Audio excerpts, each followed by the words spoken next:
세 번째 시간으로 우리 함께 하는데요.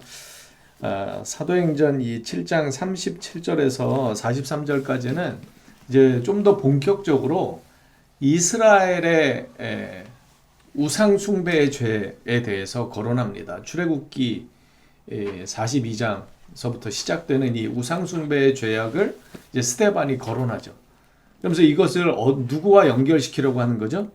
지금 예수 그리스도를 거부하고 예수 그리스도의 십자가의 도를 거부한 채 예수를 십자가에 못 박았던 장본인들, 바로 그 이스라엘의 후손 너희들이 출애굽기에서 하나님을 거역하고 그 황금 송아지를 만들어 달라 했던 그들과 너희의 모습이 똑같다, 이것을 주장하는 것이죠.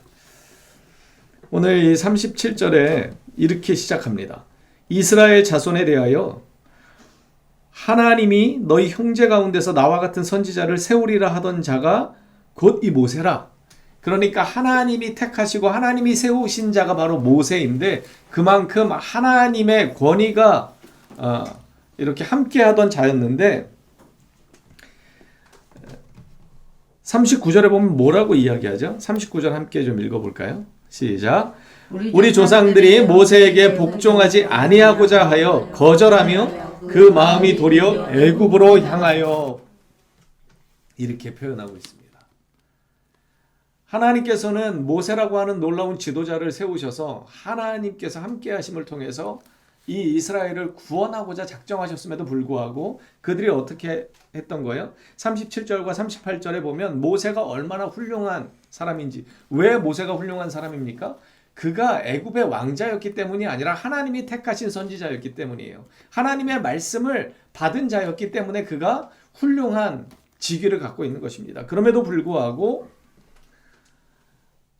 살아있는 말씀을 받아 우리에게 주던 자가 바로 이 사람 모세였음에도 불구하고 그들이 어떻게 했다는 거예요? 우리 조상들이 모세에게 복종하지 않고 거절했고 그 마음이 도리어 애굽으로 다시 향했다는 거죠.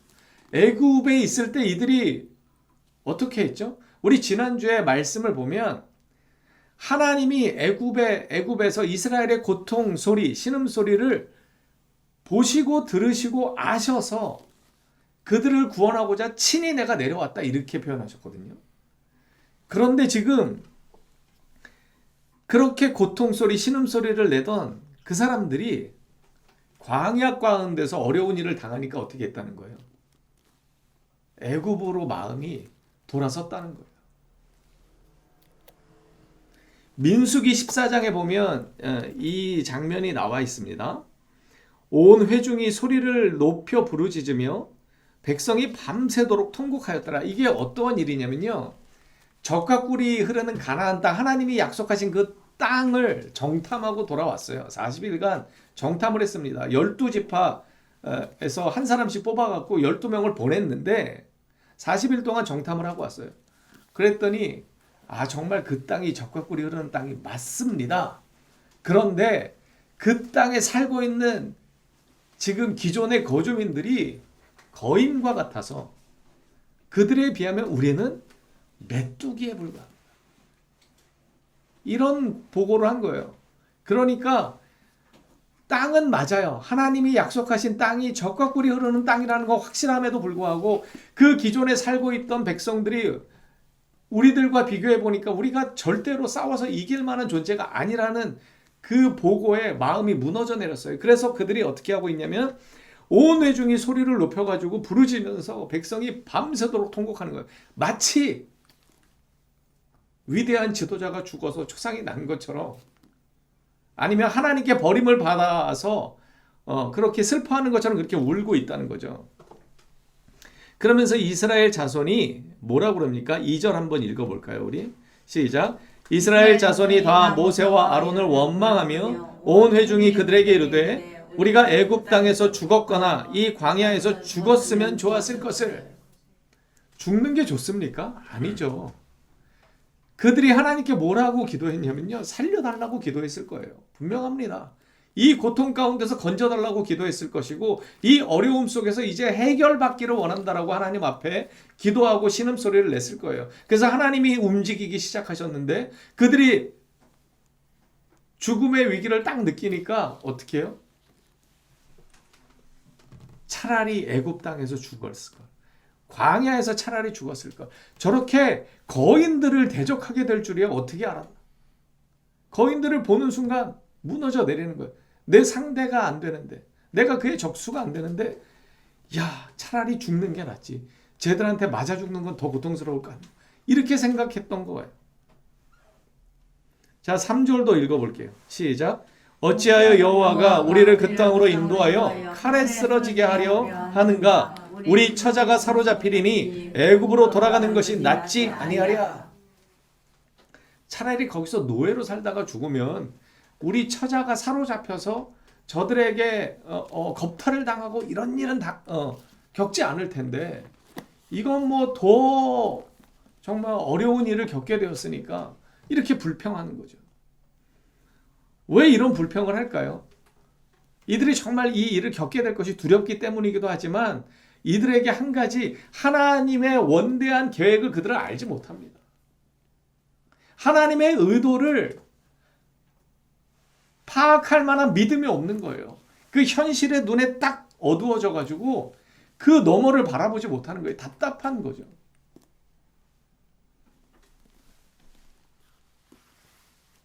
아이들을 가르치다 보면 그렇잖아요. 이 아이가 더 잘 되길 바라서 뭔가를 막 이야기해 주고 싶은데, 이 아이는 오늘 하루 노는 게 중요한 거예요. 그러니까 받아들이지 못하죠. 마치 이스라엘이 그런 거죠. 하나님은 이 어려움을 통해서 하나님이 하나님 되심을 드러내고자 하시는 것인데, 전쟁은 사람의 힘과 칼과 무기에 달려있는 것이 아니라 하나님께 속해 있다는 것을 보여주시기 위함인데, 이들은 그것을 깨닫지 못하는 거예요. 그저 지금 현실 앞에 저들한테 맞아 죽는 게 두려운 거예요.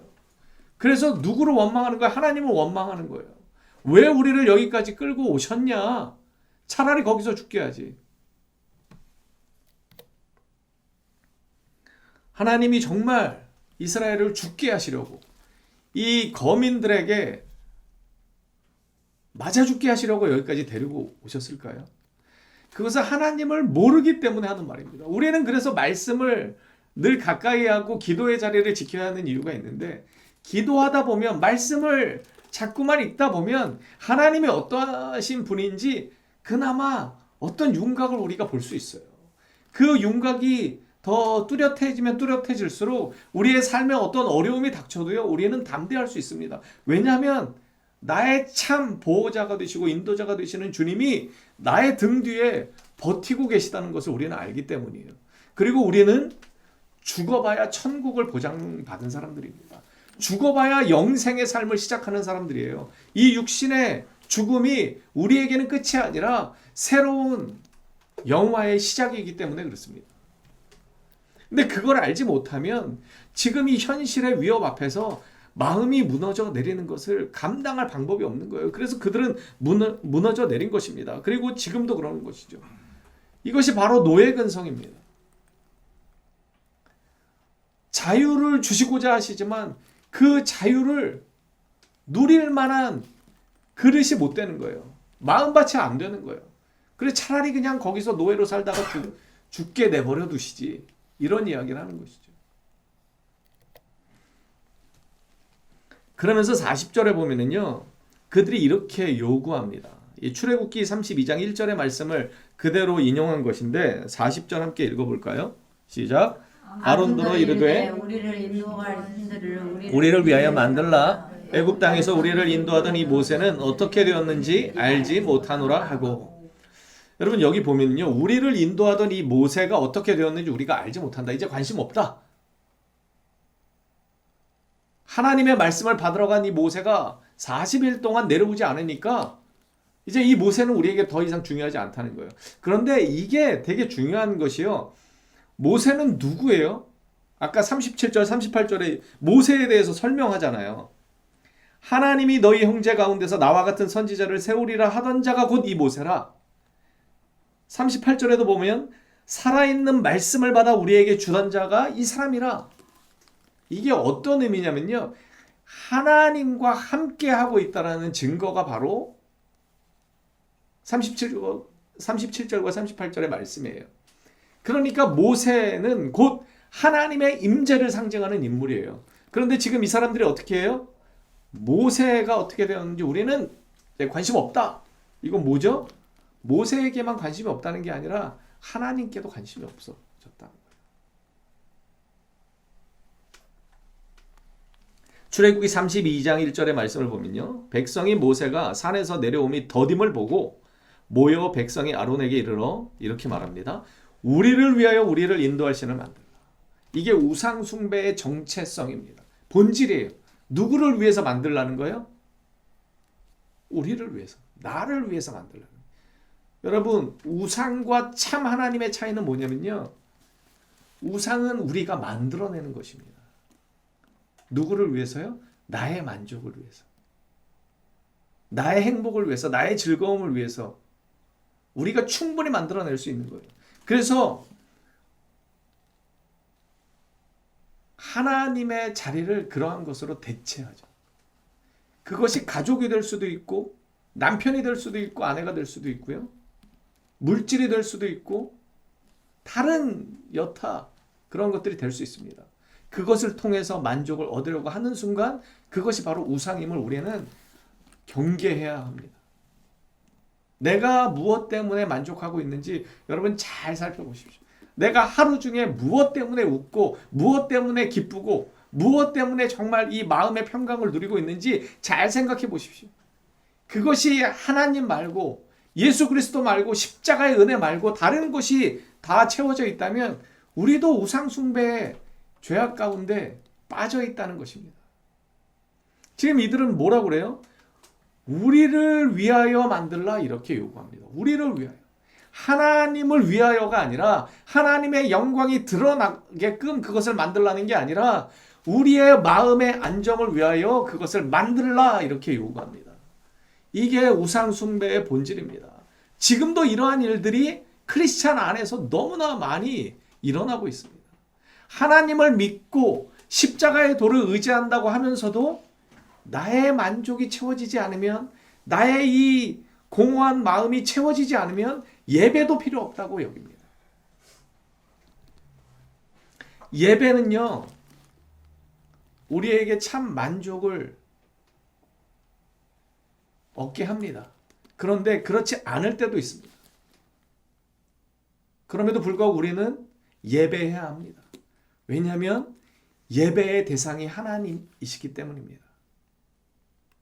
그런데 어떤 분들은 예배를 통해서 뭔가 내 마음에 감동이 없거나 그 어떤 그 희열이 채워지지 않으면 오늘 예배는 별로였다 이렇게 얘기해요. 여러분 그게 얼마나 망발인지 아십니까? 이 자리는요 하나님을 높여드리는 자리입니다. 하나님의 말씀을 통해서 하나님이 누구이신지 우리에게 무엇을 하신 분이신지를 알고 그분께 찬송과 영광을 올려드리는 것이 예배입니다. 나의 감정과는 무관하게 그분은 찬양받기에 합당하신 분이기 때문에 그렇습니다.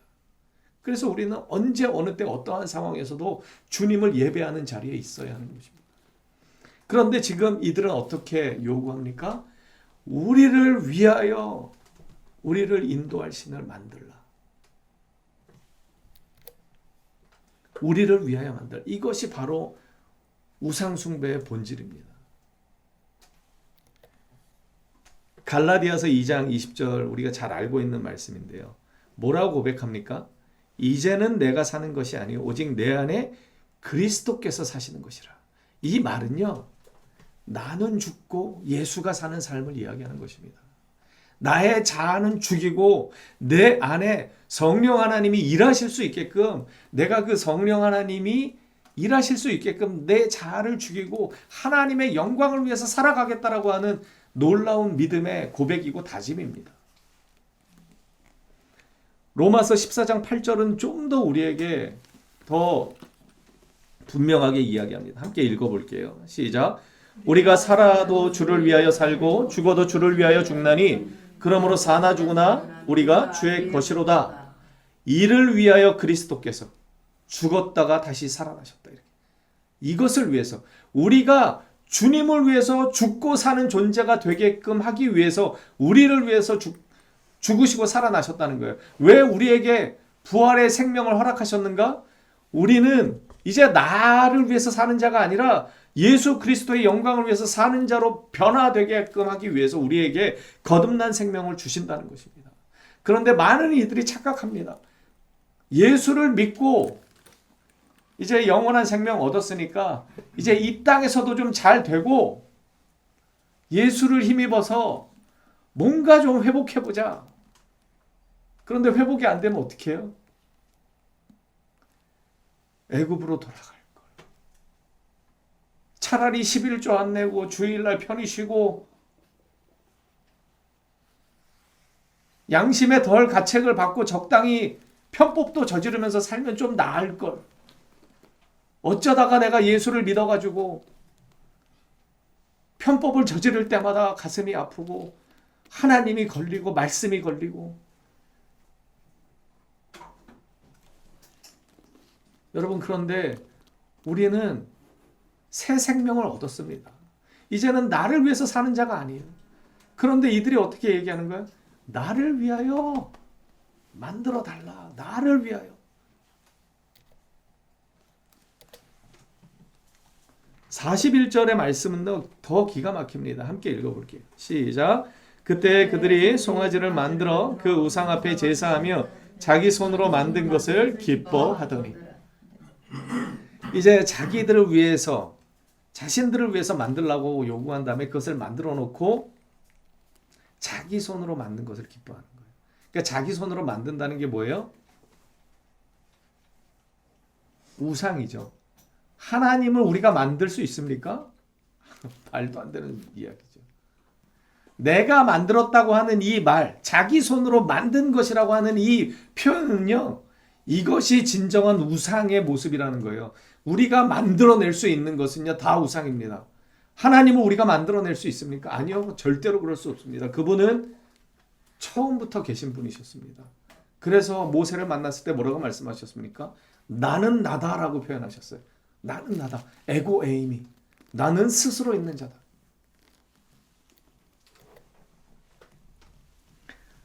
그럼 제가 이 찬양이 생각이 나더라고요.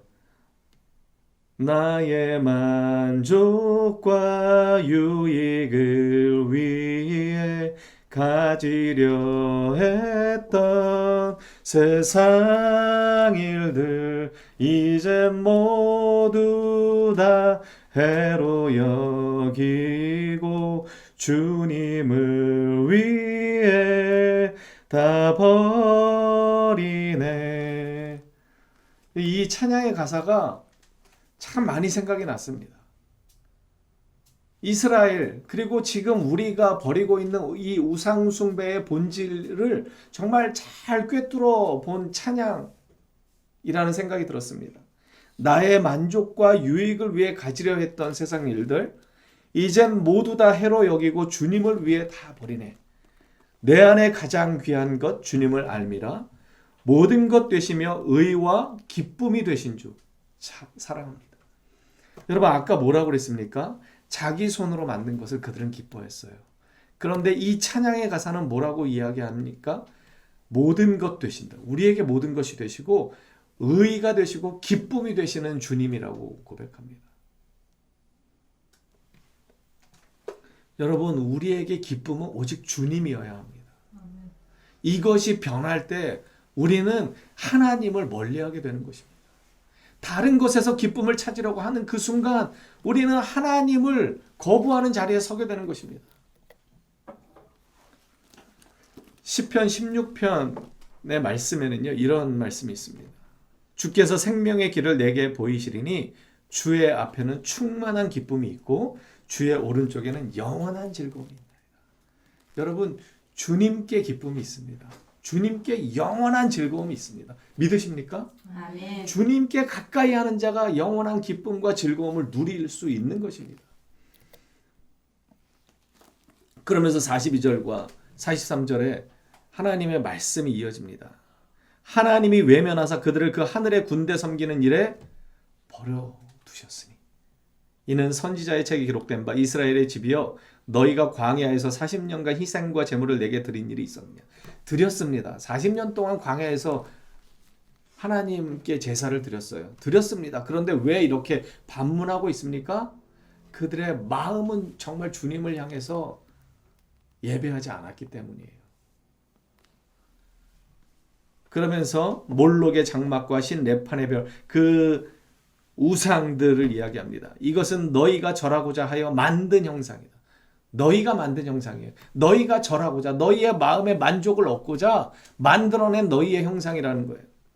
내가 너희를 바벨론 밖으로 옮기리라. 이것이 하나님의 심판입니다. 그리고 42절에 섬기는 일에 버려두셨다. 이것이 참 무서운 말씀이죠.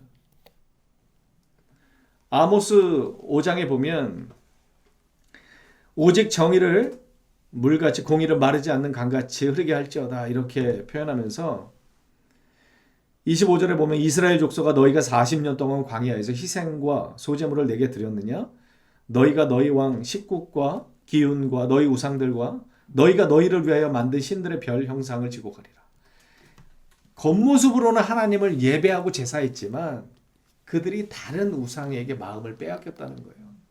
그래서 그걸 떠매고 가게 될 것이다. 심판의 말씀을 주시는 것입니다. 27절의 말씀이죠. 내가 너희를 다메섹 밖으로 사로잡혀 가게 하리라. 그의 이름이 만군의 하나님이라 불리우는 여호와께서 말씀하셨다. 진짜 하나님께서 우상 숭배의 죄악을 물으시면서 너희가 그것을 떠매고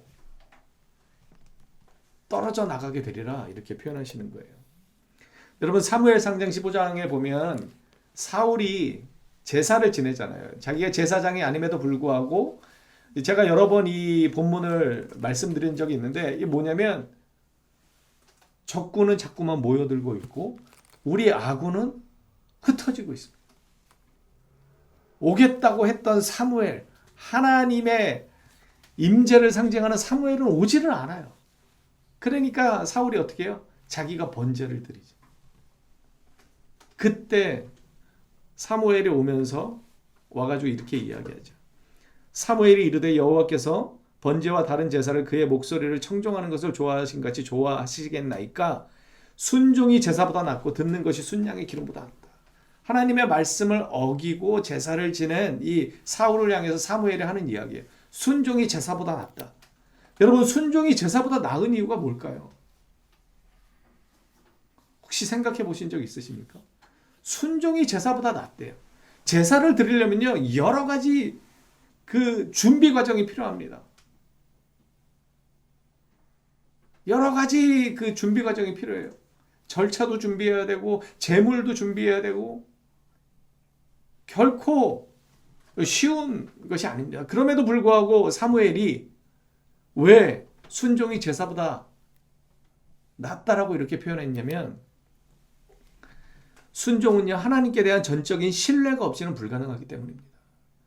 그런데 반면에 제사는 마음은 떠나 있어도 겉으로는 드릴 수 있는 거예요. 마음이 떠나서 자기 그 하나님을 신뢰하지 못한 채 드리는 그 제사, 사울이 드렸던 제사는 순종과는 비교할 수 없는 불신앙이기 때문에 사무엘은 그렇게 고발하는 거죠. 여러분 잘 생각해 보세요. 우리가 하나님의 말씀과 어떤 상황에서 그 말씀을 따르지 않을 때 왜 우리가 그 하나님의 말씀대로 순종하지 못하는가? 하나님을 신뢰하지 못하기 때문에. 하나님이 나를 반드시 선한 길로 인도하시리라는 확신이 없기 때문이에요. 그 확신이 우리의 삶을 지탱하고 있다면 우리는 어떠한 상황에서도 주님의 말씀을 붙잡고 따라가게 되어 있습니다. 그리고 그러한 자가 하나님의 살아계심을 경험하는 거죠. 주님은 버려두십니다. 로마서 1장에 나오잖아요. 버려두셨다. 이것이 주님의 인격적인 모습입니다. 하나님의 그 마음에 두기를 싫어하면 하나님도 그 마음대로 내버려 두시는 거예요. 이게 참 무서운 형벌입니다. 그래서 28절의 말씀을 보십시오. 또한 그들이 마음에 하나님 두기를 싫어하며 하나님께서 그들을 그 상실한 마음대로 내버려 두사 합당하지 못한 일을 하게 하셨으니. 그리고 27절 끝절에 보면요. 상당한 보응을 그들 자신이 받았다 이렇게 표현합니다. 하나님이 내버려 두시는 것 자체가 벌의 상당한 보응이에요. 하나님께서 채찍으로 때리지 않으시고 그냥 내버려 두시기 시작하는 것, 이것이 정말 무서운 심판입니다. 여러분, 스데반은 그것을 지금 고발합니다. 예레미야 2장에도 보면요, 이 백성의 죄악을 고발하죠. 13절에 보면 내 백성이 두 가지 악을 행하였나니 곧 그들이 생수의 근원 되는 나를 버린 것과 스스로 웅덩이를 판 것인데, 중요한 건 스스로 판 그 웅덩이, 우상의 모습입니다. 그것은 그 물을 가두지 못할 터진 웅덩이들입니다. 이게 우상의 본 모습이에요. 우리는 우리의 만족을 위해서, 우리의 행복과 쾌락을 위해서 나름대로 열심히 무언가를 만들어내지만 그것을 통해서 얻을 수 있는 게 하나도 없다는 거예요. 왜냐하면 밑이 터져버렸기 때문에.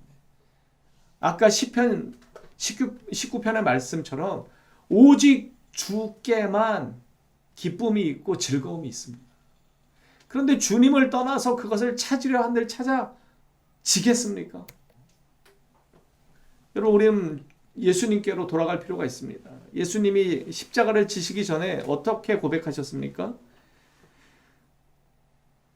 만일 할만하시거든 이 잔을 내게서 지나가게 하옵소서. 그러나 나의 원대로 마옵시고 아버지의 원대로 하옵소서. 이것이 하나님이신 예수님의 믿음의 기도였습니다. 나의 뜻이 아니라 아버지의 뜻. 여러분, 다시 한번 이 찬양의 가사를 마음에 깊이 새기시기를 바랍니다. 우리는요, 적어도 나를 위해서 사는 자가 아니라는 것을 깨달아야 합니다. 나의 만족을 위해서 사는 순간 우리는요, 계속된 불안과 두려움과 걱정과 근심의 포로가 될 수밖에 없어요. 왜냐하면 하나님 외에는 우리에게 참 만족과 기쁨과 즐거움이 되실 수 있는 분이 없기 때문입니다. 우상은 그저 우리를 하나님께로부터 멀리 떨어지게 합니다. 그래서 참 만족과 기쁨으로부터 우리를 멀어지게 하죠. 여러분, 신명기 말씀에 보면 너희들의 행복을 위해서 내가 너희들에게 명한 명령과 규례를 지키라고 이렇게 권면합니다. 누구의 행복을 위해서 우리에게 말씀을 주신다는 거예요? 누구의 행복을 위해서 우리에게 예수 그리스도를 주신다는 거예요? 바로 우리의 진정한 행복을 위해서 주님이 그렇게 하신다는 거예요. 여러분, 우리의 참 기쁨과 유익과 영광이 되시는 주님만을 섬기는 우리가 되기를 간절히 소망합니다.